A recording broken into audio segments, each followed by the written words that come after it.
1 minute ago, a political earthquake shook Britain to its core. Keir Starmer, the man once presented as the face of Labour's revival, is now on the brink of resignation after explosive revelations from the Supreme Court tore through Westminster like a thunderclap. The ruling has not only exposed shocking financial secrets, but has also forced the nation to confront a crisis that threatens to upend the entire political order. What was once dismissed as speculation has now become undeniable fact. The highest judges in the land have confirmed allegations that strike at the very heart of Starmer's leadership, leaving Britain stunned, enraged and demanding answers. The announcement came with the weight of finality.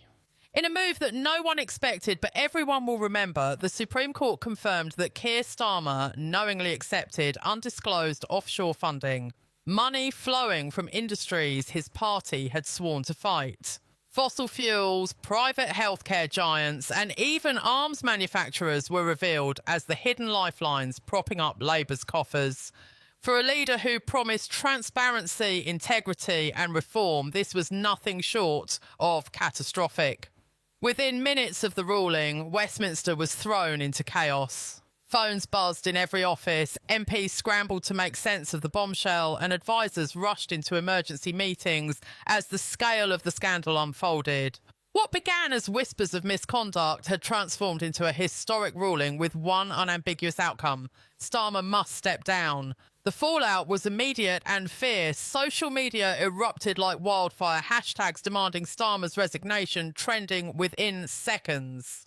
Outside Labour headquarters in London, furious crowds gathered, chanting slogans, waving signs, and demanding accountability. "No more secrets! Resign now!" Their voices thundered, echoing the betrayal felt across the nation. For many, this was more than a political scandal. It was a moral reckoning. The very man who had built his career on promises of justice and fairness now stood accused of betraying those values in the most flagrant way possible. Inside Labour's inner circle, panic was palpable. Leaked messages already revealed fierce arguments, finger-pointing and threats of mass resignations. Shadow ministers were reported to be quietly erasing mentions of Starmer from their public profiles, while senior MPs described the atmosphere as funereal, a party leadership collapsing under its own weight. Allies turned distant, and whispers of a caretaker leader began to circulate. Names like Yvette Cooper and Lisa Nandy were suddenly on everyone's lips as survival, not loyalty, became the priority. The Supreme Court's language left no room for manoeuvre. Their judgment was scathing, declaring Starmer's continued leadership a direct threat to public trust in democratic institutions. Internal emails presented as evidence confirmed that senior advisers had warned him of the risks months before the donations were finalised, only to be ignored. What Westminster once treated as rumours was now verified fact, backed by the highest court in the nation. And with that, the question was no longer if Starmer would resign, but when. This ruling, unprecedented in its severity, set Britain on a collision course with political history. Never before had a Supreme Court ruling so directly demanded the resignation of a party leader, let alone one positioned to contest the next general election.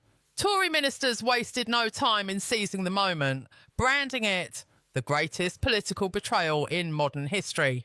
Reform UK declared Labour a party that had sold out the working class to foreign profiteers. Even the usually cautious Liberal Democrats joined the chorus, calling for his immediate resignation. Westminster itself, once the bastion of controlled political theatre, had become the stage for an uncontrollable crisis. Meanwhile, the nation looked on in disbelief. Polling conducted within hours of the ruling showed more than 70% of the public demanded Starmer's resignation, including a significant portion of Labour's own base. For ordinary voters, this was not just another scandal. It was the collapse of trust in a leader who had asked them to believe in change. Activists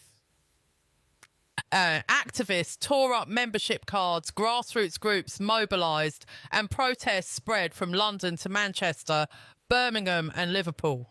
Britain had seen political crises before, but nothing of this magnitude. The cracks in Labour's fragile unity were splitting wide open, and the Supreme Court's bombshell had lit a fire that could not be extinguished. As Starmer's silence stretched on, the fury only intensified. Each passing hour without a response allowed his critics, both inside and outside Labour, to dominate the narrative. Opposition parties sharpened their attacks, the press magnified every new revelation, and the public's anger grew more unrelenting. Britain now found itself standing at the edge of an unprecedented storm, with one question hanging over Westminster: how much longer can Keir Starmer hold on before the walls cave in completely? The storm surrounding Keir Starmer has now grown into something far greater than a political scandal. It has become a national crisis shaking every corner of British society. Within Labour, the fallout has reached breaking point. Senior MPs, once fiercely loyal, are now openly plotting a path forward without him. Reports confirm that more than 40 Labour MPs, including several shadow ministers, have signed a confidential letter demanding his resignation, warning that any refusal will trigger mass walkouts. For a party already reeling from years of internal conflict, this is not just dissent. It is a rebellion in plain sight. The Labour benches, once united behind a single leader, are fracturing in real time, leaving Starmer isolated at the very moment he needs allies most.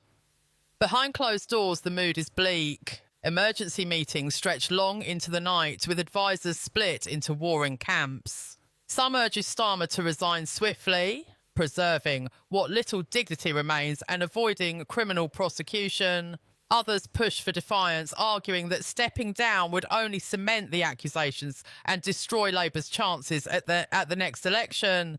But leaked accounts from inside these meetings paint a darker picture: anger, shouting, even tears, as those closest to Starmer confront the reality that their leader's credibility has evaporated. A senior MP described the mood not as a crisis meeting, but as a funeral procession. Beyond Labour's walls, the Supreme Court's judgment reverberates with seismic force. Legal experts have declared the ruling a turning point in modern British politics, a precedent proving that even the most powerful leaders are not beyond accountability. Starmer's alleged acceptance of offshore funding, confirmed through leaked documents and verified emails, has been framed by the court as a willful betrayal of both the law and ethical duty.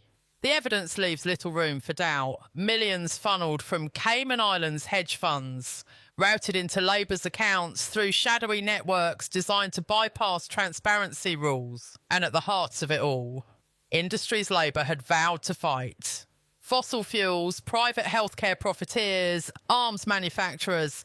It is not merely hypocrisy, it is seen as treachery. Public fury has reached boiling point. In cities across the nation, protests are swelling in size and intensity.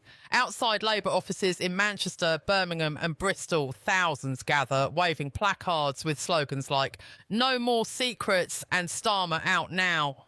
Social media platforms are ablaze, amplifying outrage at a scale unseen in decades. Hashtags trend relentlessly, petitions gather millions of signatures overnight, and footage of protesters tearing up Labour membership cards circulates like wildfire. This is not a passing outrage. It is a movement, one that threatens to permanently reshape the political landscape. Meanwhile, the opposition has seized its chance with ruthless efficiency. Tory ministers appear on every broadcast, branding the scandal the greatest betrayal of public trust in living memory. Reform UK surges in support, presenting itself as the voice of the betrayed working class. Nigel Farage has already declared Labour a crime scene and warned that the British public will drive Starmer out if he refuses to resign. Even the Liberal Democrats, often restrained in their rhetoric, have demanded his immediate departure, describing his leadership as untenable and toxic. Westminster is no longer debating his future, it is preparing for life after him. But perhaps most devastating is the reaction from Labour's own backbone, the trade unions. Unite the Union, historically Labour's most powerful ally, has issued a chilling ultimatum. Unless Starmer steps down immediately, all financial and organisational support will be withdrawn. Such a move would be catastrophic, stripping Labour of the resources it needs to function in an election campaign. Other unions are following suit, signalling that Labour's survival as a political force now hangs in the balance. Without the unions, without the public, and without his own MPs, Starmer's leadership is collapsing under the weight of total abandonment. Yet through all this chaos, one element remains unchanged: Starmer's silence. No statement, no resignation, no televised address. That silence has become deafening, a vacuum filled by his enemies and critics. Each minute he refuses to respond adds fuel to the fire, feeding the narrative that he is detached, indecisive, and unwilling to confront the truth. His advisors are divided, his MPs are in revolt, and his party stands on the edge of annihilation. And now, with criminal investigations into electoral fraud and misconduct in public office looming, Britain is left to wonder, will he cling to power until he is forced out in disgrace, or will he resign before the storm engulfs him completely? The clock is ticking, the pressure is unbearable, and the fate of both Keir Starmer and the Labour Party hangs by a thread. The chaos-consuming Westminster has now reached a fever pitch, with the scandal around Keir Starmer spreading like wildfire through every institution, every party and every corner of the country. What began as a legal judgment has evolved into a full-scale political earthquake, shaking not only Labour but the very foundations of Britain's democracy. Inside Parliament, the atmosphere is electric and hostile. Tory MPs, emboldened by the Supreme Court's ruling, are demanding immediate parliamentary hearings. High-profile figures such as Jacob Rees-Mogg and Suella Braverman are leading the charge, calling for the Crown Prosecution Service to open formal inquiries into electoral fraud, misconduct in public office, and even potential political espionage. Their message is blunt: if Starmer refuses to step aside, the law will finish what politics has already begun. Reform UK, sensing opportunity, has shifted into overdrive. Nigel Farage and his allies have launched a relentless campaign across television, radio and social media, branding Labour a party of corruption and Starmer a servant of foreign profiteers. Their rhetoric is fiery, designed to harness the anger of ordinary citizens who feel betrayed and abandoned. Membership numbers are reportedly spiking, donations are surging, and Reform's message, Labour cannot be trusted, is resonating with a growing portion of the electorate. Pollsters confirm that Reform's approval ratings have shot upward in the immediate aftermath of the scandal, a development that could permanently alter the balance of power in British politics. Yet the scandal is not merely about hidden funds and offshore accounts. It is about the erosion of trust at the highest levels of government. The leaked documents have exposed far more than financial impropriety. Receipts, encrypted messages and internal emails paint a picture of lavish trips, undeclared gifts and secret meetings with lobbyists tied directly to EU trade negotiations. The revelations suggest that while Starmer was publicly presenting himself as a defender of British sovereignty, his inner circle was quietly negotiating with Brussels-backed lobbyists, allegedly offering regulatory favours in exchange for financial support. To Brexiteers, this is damning evidence that their suspicions were justified, that Starmer was a proxy for Brussels all along. To pro-EU voters, it is an insult, proof that their hopes for honest representation were compromised by secrecy and greed. For both camps, the scandal represents betrayal on an unforgivable scale. The impact across Labour's grassroots base is equally catastrophic. Constituency Labour parties, once the engine of local campaigning, are in revolt. Emergency meetings are being called in towns and cities across the country, with motions of no confidence against Starmer flooding in. Activist groups, including Momentum, the grassroots force that once championed Jeremy Corbyn, have released statements condemning Starmer as a traitor to Labour's values, calling for an immediate purge of the leadership and the installation of a caretaker figure. Protests are no longer limited to London or Manchester. They are erupting in Liverpool, Bristol, Birmingham and Newcastle. Crowds are swelling, slogans grow louder, and the anger is increasingly impossible to contain. Labour's organisational machinery is beginning to collapse under the weight of the crisis. Leaked WhatsApp messages reveal furious arguments among MPs, open defiance of the party whip, and threats of coordinated resignations. Aides describe Starmer as increasingly irritable, isolated and disconnected from reality, unwilling to acknowledge the scale of the rebellion against him. For many within the party, his silence is the most dangerous weapon against them. Every minute without a response is a minute that allows their enemies to dictate the story. The Labour Party, once seen as a credible alternative government, is now viewed as a fractured and chaotic organisation, consumed by infighting and betrayal. And the public is watching it all unfold with unrelenting scrutiny. Polls taken just days after the Supreme Court's judgment reveal that over 70% of the electorate demands Starmer's immediate resignation, with even Labour loyalists deserting in droves. Images of torn-up membership cards flood social media. Videos of protests go viral, each one intensifying the anger. Petition signatures demanding his removal rise by the millions, while hashtags condemning Starmer dominate the online space. This is no ordinary scandal. It is a national reckoning. The public, long weary of secrecy and corruption, is demanding not just Starmer's resignation, but sweeping reforms to political funding and transparency. Meanwhile, whispers grow louder in the halls of Buckingham Palace. Sources close to King Charles have indicated that he is deeply concerned about the erosion of trust in political institutions. Constitutional advisers are reportedly exploring whether extraordinary measures may be required to preserve stability and confidence in governance. Though the monarchy traditionally remains distant from such crises, the unprecedented nature of the Supreme Court's intervention has forced the Crown to watch with anxious attention. For the British public, this signals the magnitude of the scandal. It has reached so far and cut so deep that even the monarchy feels compelled to weigh its options. As Westminster drowns in turmoil, Labour faces an existential question: can the party survive at all? Or will this scandal, this Supreme Court bombshell, prove to be the fatal blow that dismantles a century-old political institution? The pressure is mounting from every side, legal, political, public, and with each passing day of silence, Keir Starmer drifts closer to becoming not just a disgraced leader, but the man remembered for presiding over Labour's irreversible collapse. The scandal has now transformed into a full-blown political hurricane, tearing through Westminster and leaving destruction in its wake.